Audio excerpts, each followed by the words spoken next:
Abusia reho semasi asenkese bi aba Ghana ene da sori a yanti asem de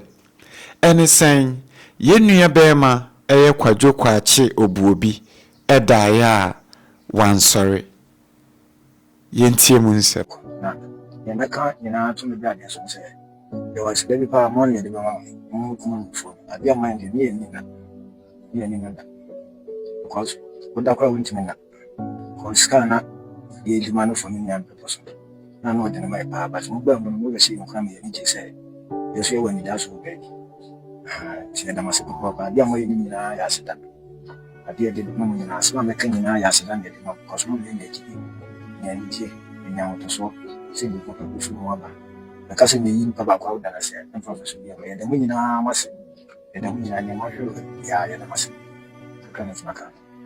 one of the problems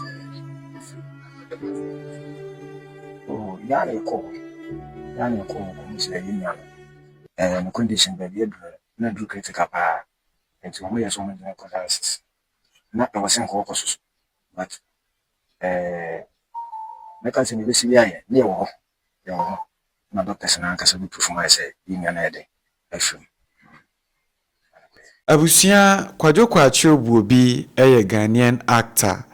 oye comedian na chese oyimpasro abrantie yobi a ampanyinampa wo hwe na obesrea na chese wapantan nyina eye oya na enche pi ena yehunu wo social media so se yedi yenua beman abeto se eye na pomudin ti o se Ghana for it make count say de koboa no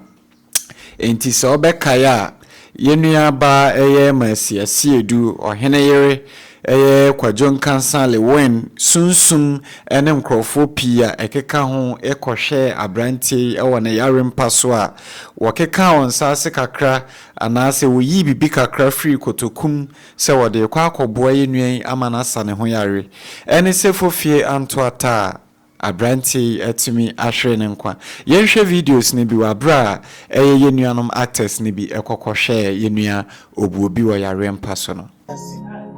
ebrenu nie yenuanom na hododo no wanya problem ewo ni nipem na mmoa a wose yede boa no yare no enye Ghana e wose yede ni tukwan enti mesre obi biara a wo hwe me sabri ye hia mmoa jo enti eye yenuanom bia enya abre etime kohwe yenua bema no wabra na oda ne yarempa so no ebi ene no abusua wedie yaw a ato Ghana for yenyina abrantie according to no doctors eka say wo the friend say kidney failure no eno enenam so ama enei yante asemda yenua bema atimi frane ntoma ewone tintimu abusua we arehosempa Ghana for nyina nso yedi ho yaw ene abobo aha eya Kwamu media edi ameje so MC Nana Ice Macrao